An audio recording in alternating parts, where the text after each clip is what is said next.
اعوذ باللہ من الشیطان الرجیم بسم اللہ الرحمن الرحیم والذین اور جو لوگ آمنوا ایمان لائے ہیں وعملوا اور عمل کرے ہیں صالحات نیک سندخلہم ان قریب ہم داخل کریں گے ان کو جنات باغات میں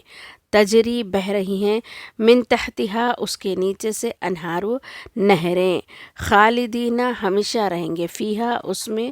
ابداً ہمیشہ وعد اللہ اللہ کا وعدہ ہے حقا سچا ومن اصدق اور کون زیادہ سچا ہو سکتا ہے من اللہ اللہ سے قیلا بات میں لیسا نہیں ہے امانیکم تمہاری امیدوں پر کچھ نہیں ہو سکتا ولا امانی اور نہ ہی خواہشوں پر اہل کتاب کی خواہشوں سے کچھ ہو سکتا نہ تمہاری خواہشوں سے کچھ ہونے والا ہے ہوگا کیا من یعمل جو عمل کرے گا سوءا برا یجزا بھی وہ اس کا بدلہ پائے گا ولا یجد لہو اور نہیں پائے گا اس کے لیے من دون اللہ کے علاوہ ولی نہ کوئی حمایتی ولا نصیرہ اور نہ کوئی مددگار ومن یعمل اور جو کوئی عمل کرے گا من الصالحات نیک بہتر کام کرے گا من ذکرن آدمیوں میں سے ہو او یا انثی عورتوں میں سے ہو عورت اچھا عمل کرے یا آدمی اچھا عمل کرے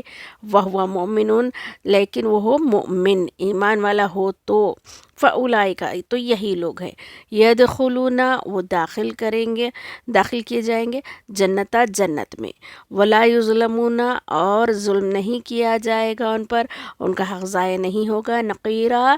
تل برابر بھی ایک دھاگے کے برابر بھی ومن احسن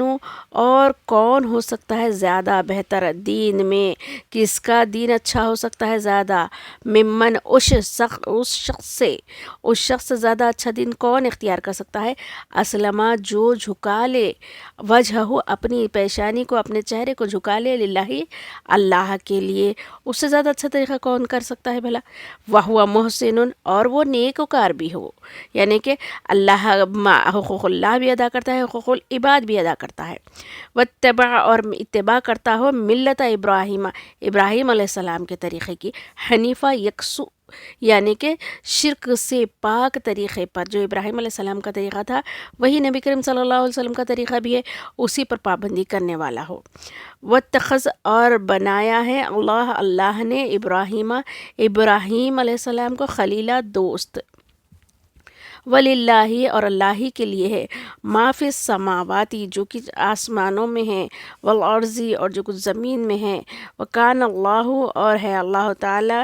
بکلی ہر چیز پر محیطا قابو رکھے ہوئے صدق اللہ العلی العظیم۔ حیدرآبادی اسلامک انسٹیٹیوٹ چینل کے سامعین آپ سب کے لیے سیکھنے کے لیے اور سننے اور فائدہ اٹھانے کے لیے کلام پاک کے ان آیتوں کا ترجمہ اور تفسیر کی گئی ہے، اسے سنیے اور دوسروں تک پہنچائیے، انشاءاللہ یہ ثواب جاریہ بنے ہم سب کے لیے۔ جزاک اللہ خیر۔